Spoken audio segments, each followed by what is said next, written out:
Attitudes to language. It is not easy to be systematic and objective about language study. Popular linguistic debate regularly deteriorates into invective and polemic. Language belongs to everyone, so most people feel they have a right to hold an opinion about it. And when opinions differ, emotions can run high. Arguments can start as easily over minor points of usage as over major policies of linguistic education. Language, moreover, is a very public behavior, so it is easy for different usages to be noted and criticized. No part of society or social behavior is exempt. Linguistic factors influence how we judge personality, intelligence, social status, educational standards, job aptitude, and many other areas of identity and social survival. As a result, it is easy to hurt and to be hurt when language use is unfeelingly attacked.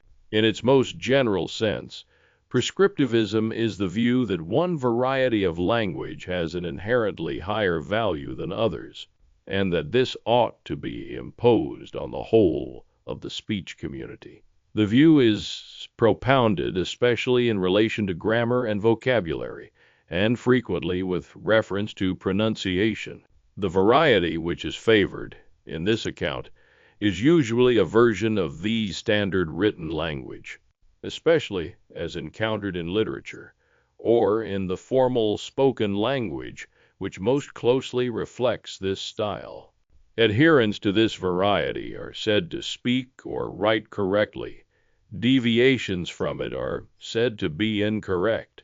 All the main languages have been studied prescriptively, especially in the 18th century approach to the writing of grammars and dictionaries. The aims of these early grammarians were threefold. They wanted to codify the principles of their languages, to show that there was a system beneath the apparent chaos of usage. B, they wanted a means of settling disputes over usage. And C, they wanted to point out what they felt to be common errors in order to improve the language. The authoritarian nature of the approach is best characterized by its reliance on rules of grammar. Some usages are prescribed to be learnt and followed accurately. Others are proscribed to be avoided.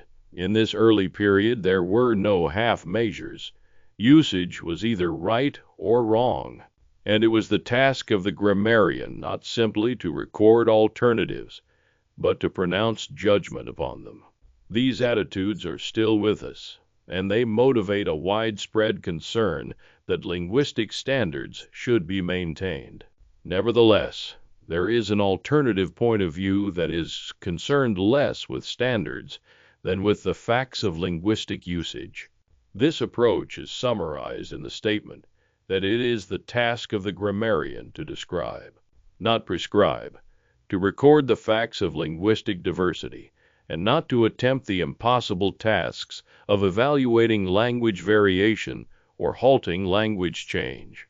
In the second half of the 18th century, we already find advocates of this view, such as Joseph Priestley, whose Rudiments of English Grammar 1761 insists that the custom of speaking is the original and only just standard of any language. Linguistic issues, it is argued, cannot be solved by logic and legislation, and this view has become the tenet of the modern linguistic approach to grammatical analysis. In our own time, the opposition between descriptivists and prescriptivists has often become extreme, with both sides painting unreal pictures of the other. Descriptive grammarians have been presented as people who do not care about standards, because of the way they see all forms of usage as equally valid. Prescriptive grammarians have been presented as blind adherents to a historical tradition. The opposition has even been presented in quasi-political terms of radical liberalism versus elitist conservatism.